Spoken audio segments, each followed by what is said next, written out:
Welcome to today's episode, the podcast where we discuss a recent installment of a different series every show. Today on the docket, we have the premiere of Netflix's British teen comedy drama, Everything Now. If you haven't seen the show and you're debating whether or not you should check it out before listening to us spoil the pilot for you, the three closest comparisons I can make are Sex Education, the Netflix show, Freeform's Single Drunk Female, and E4's Skins, specifically Season 1, Episode 2, Cassie. Okay, so all three of those shows that you just listed vary in terms of how dark they are. Sex Education, which just came out with its last season a little over 2 weeks ago, I see as a very light show. Single Drunk Female, I think is pretty dark, and then Skins can get... Single Drunk Female is pretty dark? Isn't it? No.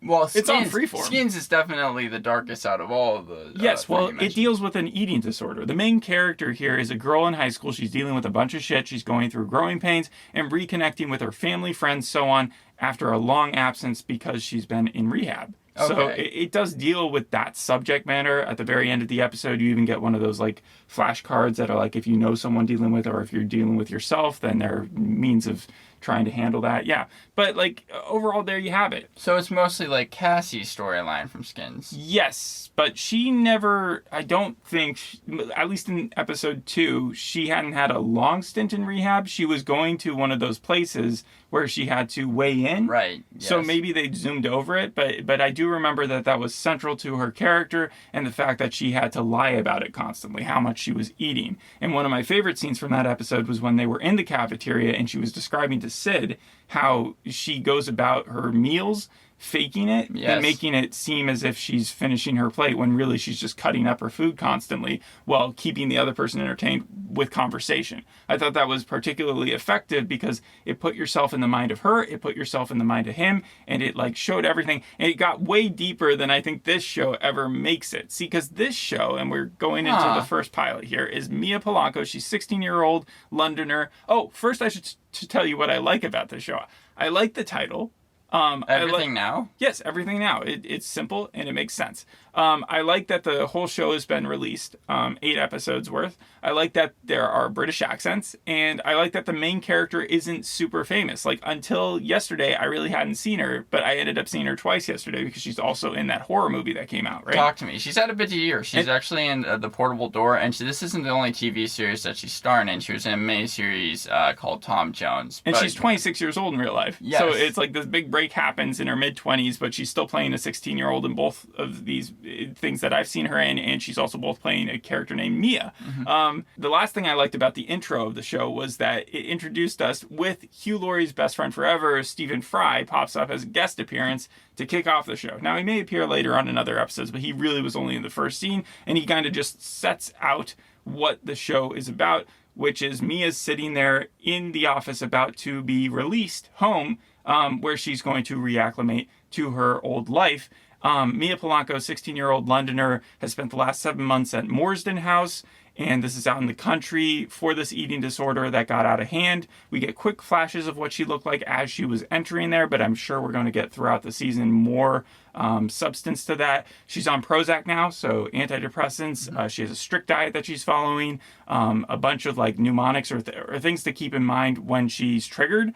And then she's only allowed a flip phone because social media obviously is going to cause issues with self-image. So the 40-minute episode is just that reacclimation of her friends, her family, her school, her social life, and her dad, translucent. Also the guy from Violent Night. Alex Hassel, yes. He's caring, he's attentive, he's everything that you'd want him to be. Her mom, there's a difficult relationship there because she's inaccessible, is the word I might use. She's a workaholic. It's not like she doesn't love her daughter, but she definitely doesn't know how to deal with this, what's going on. She's not very empathetic?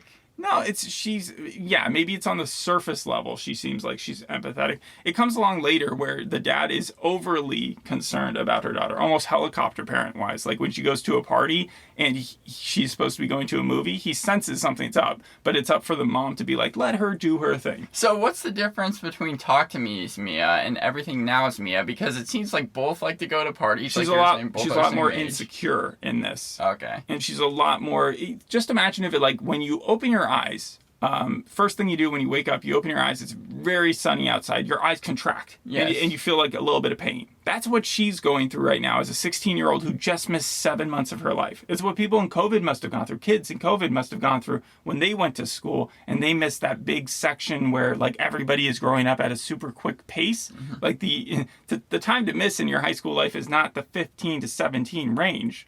Well, I mean, that's all that high school is, though. Well, specifically those 7 months, her friends, when she gets back, they're all there for her. There's Cameron, Becca, Will, who's the gay best friend and kind of falls right into that trope. And then you've got her frenemy, Allison, who's all about that passive-aggressive peer pressuring, like, oh, man, I survived on mints for half the summer. I don't know why you couldn't do your thing. I looked amazing, that type of thing. But in short, Mia is overstimulated, she's overwhelmed, and she wants desperately to catch up. So she doesn't want to be treated with kid gloves. And all her friends, though, she learns, had sex. They drink, some of them smoke, they party, they've extended their friend group, even people that they used to dislike, like her friends are going off and hanging out with them. Not like they're dismissing her, though. They all focus back on her, so they are a very stable friend group to have. But she's stuck with this flip phone. She's got pre-made cafeteria meals for her, so she's being treated special. People are walking around her on eggshells, and she's sensing that. Even her teacher, Miss Lambert, is pointing her out in class as having returned. And her parents, the first thing they do when she just wants to go home and rest is they throw her a homecoming party. Which, wait, like what? Invite her friends? Her dad senses. No. Her dad invites the neighbors and her family, and her grandma like shoves cake in her face and says, "Here's your favorite like coconut sponge cake," and she has to go to the bathroom to just like decompress. Yeah, so originally titled the Fuck It Bucket. Yeah, and then we'll get to the Fuck It Bucket because that's how that's an actual thing of course. In the show. Yeah, so Mia has this freedom list that she made before she left, and it's kind of filled with all these like innocent, I want to learn to drive, I want to like get better at certain things, learn an instrument, and she's replaced that now because of all the things that her friends have gone through with she wants to party, she wants to kiss, she wants to get drunk. Like you were saying, okay, so that's where the 7 episodes are going to take place, basically doing all the things that her friends did while she was in rehab. Yes, but at the same time, she takes that all on herself without telling her friends about that. So she finds out about this party being thrown by one of her other, like this person that she likes named Theo, and she invites herself to that party, and her friends are like, are you sure you're ready for this? And she's like, sure.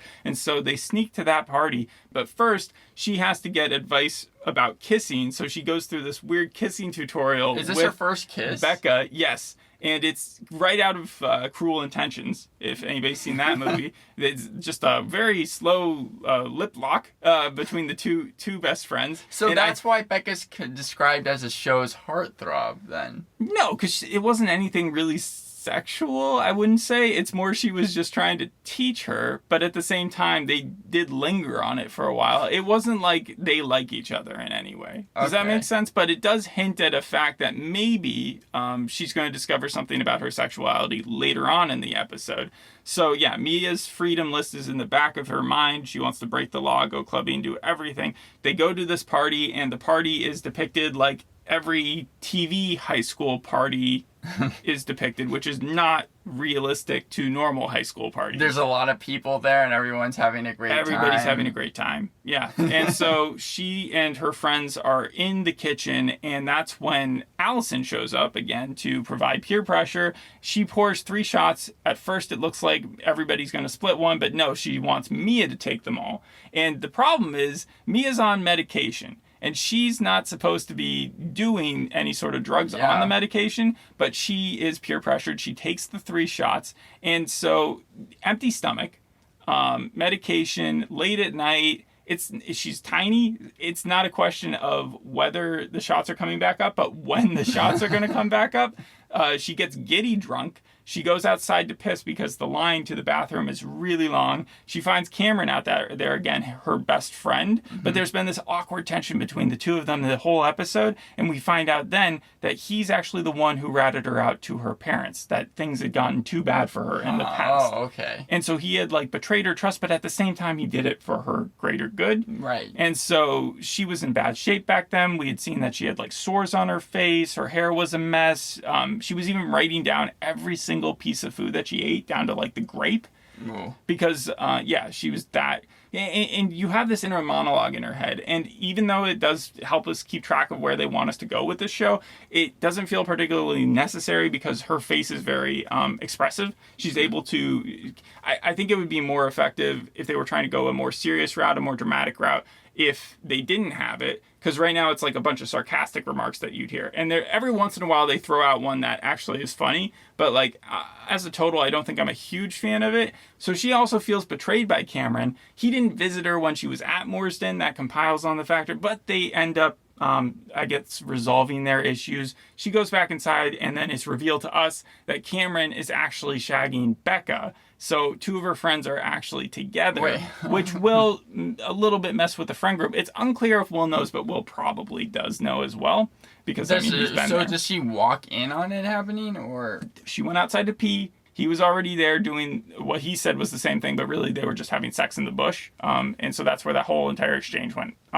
But yeah, so that's her friend group right now. And so she goes inside. She's still drunk. She starts dancing. She's having a great time. But of course, that alcohol comes back to bite her. She ends up going to the sink with Theo. I forgot. She's in the kitchen with him. She decides that kissing him would be a good idea. She does that. Everything like freezes in her head, right? Theo gives her the weirdest look, and that's when she starts to barf. And she starts barfing everywhere, like across the floor. Okay. She goes over to where the DJ counter is and like accidentally knocks over that. Everybody's looking at her. The music has stopped. Her inner monologue freaks out, and then she just faints. When she comes to, there's an ambulance on the way, and everything could not be, because if her parents find out that she has done this, she's going right back to rehab.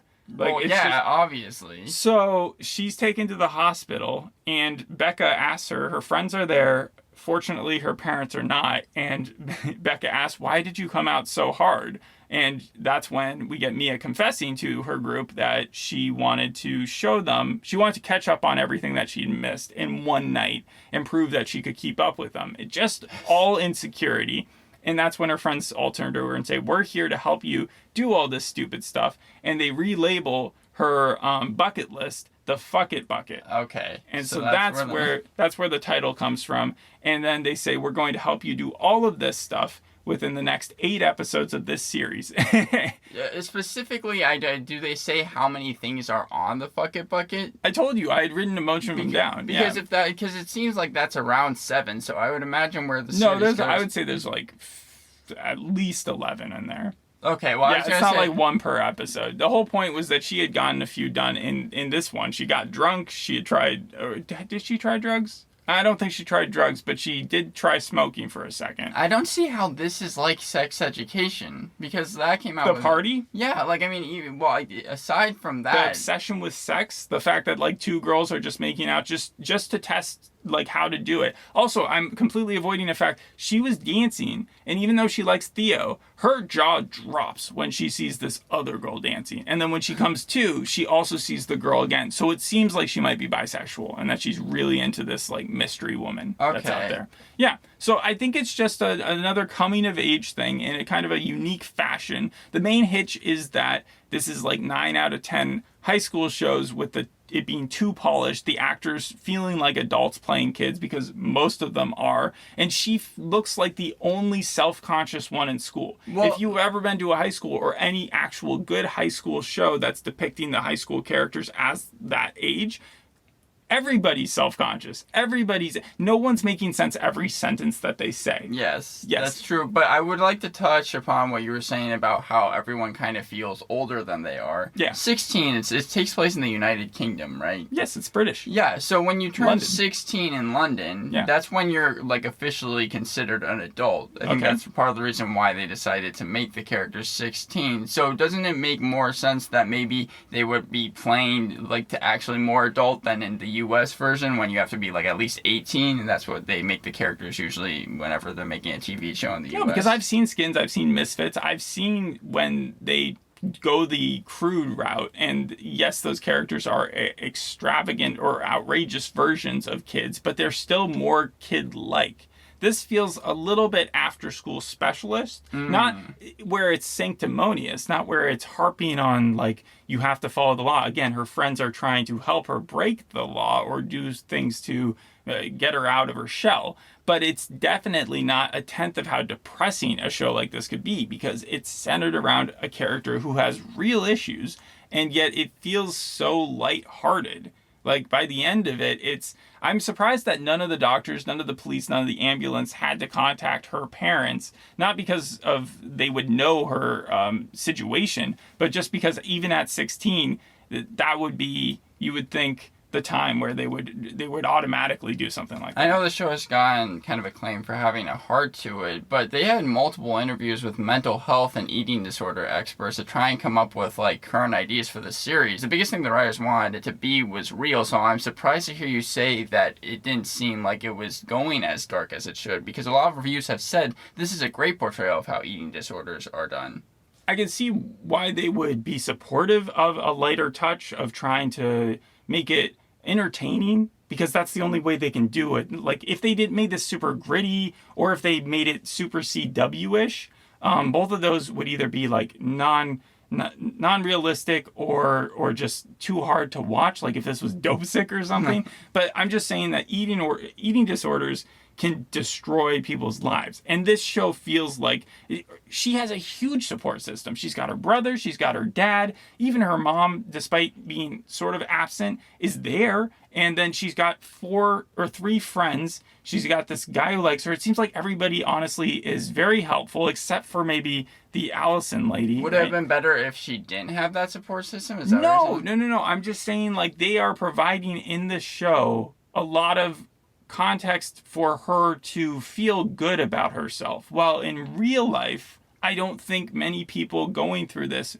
may have as much of a many people to rely on. You know? Yeah. Like, this is a positive portrayal of it. It's the blind spot. It's the Hollywoodized version of it, but it's not still as bad as something that you would see in an American version of it. Ripley Parker, she's the person that created this. It was based off of an article that she wrote for a book that had like kind of a cumulative just studies and stories about eating disorders. It was based off her article that she wrote, and then she decided to, as she put it, lock herself in her room, wrote like the whole pilot by herself, and then it was picked up by New Line Pictures, and then eventually pitched to Netflix. I'm being nitpicky, but I'm just saying it's a little too cheerful. It's a little too cheerful to be taken 100% on the face.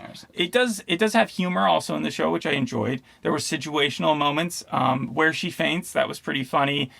When her dad admits to the homecoming party, because you can kind of sense that's where it's going, and the grandma shoving the cake in her face. Speaking of something being shoved in your face, while you're watching the episode, her brother is reading this book during a breakfast scene that's called Look Past by Elliot Caldott. And I looked it up in case there was like some reason they would have thrown it in there.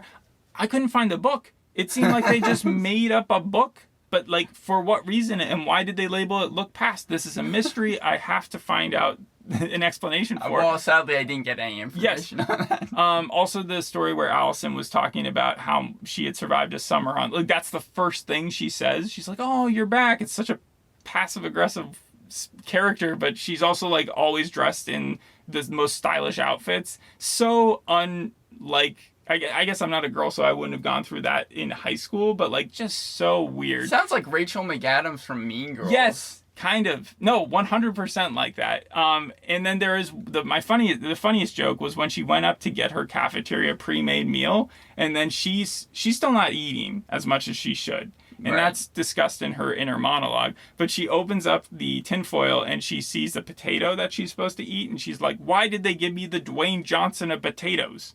An expression I never expected to hear. I mean, it's a huge problem even in the U.S. Dwayne Johnson potatoes? Well, no, I was saying eating disorders. Like, can you guess the percentage of people that have eating disorders or will have eating disorders at some point in their lives? Wait, so you're asking at some point in their lives? I would assume that a good 20 to 30% primarily women will have some form of eating disorder. I just have 9% of the U.S. population suffers from eating disorders, which equals to 28.8 million Americans. And at some point in their life, they will, 80% of those cases go undetected or never receive I wasn't treatment. talking about the type that she's dealing with, the kind that would get her sent to a rehab. Chronic. I was talking about someone who's looking at Instagram all the time thinking, I don't look like that. And then all these people who are just hyper focusing on that and then don't get any sort of treatment for it because they just live through it. And then maybe it's a phase that they get over, but sometimes it can become debilitating and it can lead to... I had someone who came and talked to us, I remember in school a long, long time ago, and she survived an eating disorder, but she went into deep detail about how she lost her hair, how doctors came and told her parents that she wasn't going to survive another week, how she can no longer, or she could not have kids because it had destroyed her system so much. But again, she recovered. It just took a lot. And obviously, I don't think they're going to get as dark as that in this. So that's my comparison to The Greatness. Overall, though, I think the show is pretty good. British high school shows tend to be better than just the typical American high school show. I don't know why that is. Again, maybe it's just the accent. But 6 out of 10 for me, which is higher than the norm. The norm is a 5 out of 10. So I would recommend it to people who like the shows that I compared it to at the very beginning. And then there was one more show I wanted to compare it to, but I don't remember right off the top of my head. So go ahead. This is the first show that Ripley Parker has actually created, written, I think produced as well. She's only 22 years old, but she actually has quite a famous family, and that's what I wanted to do my game off of, who she's related to. The people, the names that I have and what they did are all true, but her relation to them, I wanted to see if you could guess which one is a lie out of these She's four. only 22 now? Yes. So when she made this, she was 20? Well, again, when she wrote the article, she was only 18, and then when she wrote the pilot and it got picked up, she was only 19. All right. So her uncle, Nate Parker, made his directorial debut and starred in the 2016 version of Birth of a Nation.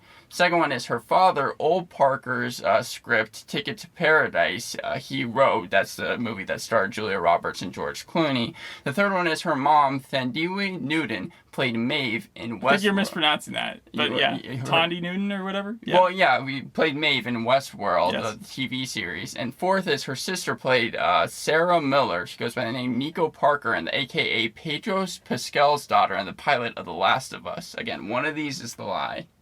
I have no idea. How would I know this? I'll go with The Last of Us one. No, that one's actually true. Okay, well, three of them are going to be true. I found it strange that Maeve, her daughter, was the one from The Last of Us. It was actually Nate Parker. That's not her uncle, but that actually did happen. But that's the craziness. She comes from a family that seems to be pretty successful in the film industry. Also in 2017, it makes sense that because usually when they're that young, you need some connection, and it sounded like she has a lot. She walked over to Boris Johnson at a play in 2017 and called him a cunt directly to his face. That's how she first kind of came into the public eye. The show has gotten good reviews. They say that it tackles, again, the eating disorder and kind of mental health message that it's trying to send well. That's 6.2 on IMDb, 80% on Rotten Tomatoes. Decider said stream it. Mashable gave it a positive review saying everything now feels like its own, setting itself apart from the Ocean of Teen series out there. However, The Telegraph, you might kind of agree with it more, even though it gave it a little bit of a lower score. They gave the series 2 out of 5 stars. But it doesn't seem like a lot. I think it's unfair to say I'm giving it a bad review. I'm just stating that it's cheerful for this type of content, which isn't necessarily a bad thing. And that it does depend on some high school tropes, like all the high schoolers not acting like high schoolers. But that's not a huge criticism for, again, what was that one review that said it was like an ocean of high school shows that are out there? So it's normal, but it's a little bit better. So, again, recommend it to people who like this type of stuff. Yeah. Right. Sophia Wilde, the main actress who played Mia, said that she got the audition while shooting Talk to Me, and one of the main reasons she took it was because it was so different from her character and also just the overall tone of that series that she was interested in doing the show. The main character, though, Mia, the fact that she's also playing Mia in the horror film, and that, there are a lot of conversations, which even lines that seem so similar. I feel like people should watch this show and then immediately go watch that movie because that movie is supposed to have high reviews, and I think that they would have a fun time watching two versions of kind of an alternate reality of that person. She doesn't have an eating disorder in the film though. All right. Anything else? No, that's Thanks for listening. We'll see you in the next episode. Hope you enjoyed this one. Bye. Bye.